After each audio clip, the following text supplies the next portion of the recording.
In the late 1800s, a community of loggers moved to the Pacific Northwest and inhabited what is known today as Blakely Island. Part of this migration was Ray Spencer, who over the next 70 to 80 years made their mark inside the San Juan Islands of Blakely and Lopez.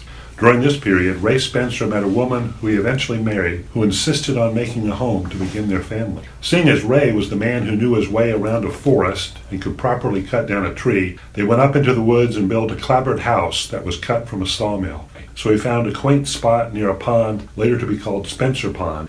Along the way, she insisted that she would need a bathtub. But what is a logger to do when his wife asks for a sturdy tub and there's no other materials except for miles of wood? Well, he carves one out of a cedar log, and it can still be found today inside of a little room, all by itself. The Spencers eventually welcomed 3 members to their family, all of which were girls. One of the daughters, Shirley Spencer, once she became of age, moved across the water to Lopez Island, where she met and married a man named Buck Plummer. Shirley continued to live on Lopez Island the rest of her life. In 1976, after Thomas Crowley Sr. came across Blakely Island and decided to preserve the remote, beautiful island, he also wished to dedicate a portion of his land to someone that would appreciate all that the island had to give. After reaching out to smaller schools around the Washington area, he was introduced to Seattle Pacific University, where Crowley and the school joined together in creating a field station for the science department.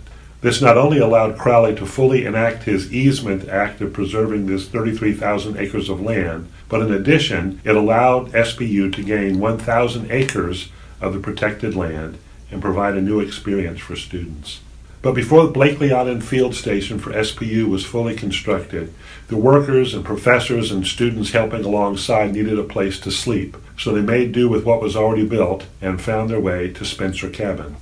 Dr. Tim Nelson and Dr. Rick Ridgway, among the professors who helped build what is now the field station that students sleep, eat, and study at, would walk 20 minutes during the summers to the Spencer Cabin to sleep for the night. In addition to the path used by students in the early to mid-1980s, a trail was once used through the woods that created a straight shot path from the field station to Spencer. Since then, the cabin has been inhabited for many years. Today the trail cannot be found, but much of the history remains around the quiet surroundings of the cabin. The only remaining occupant is a small, long-eared bat that has made a cozy home on the roof of the living room, with only old notebooks of names, dates, and scary stories to tell the past of a cabin with an old, unused outhouse standing out back.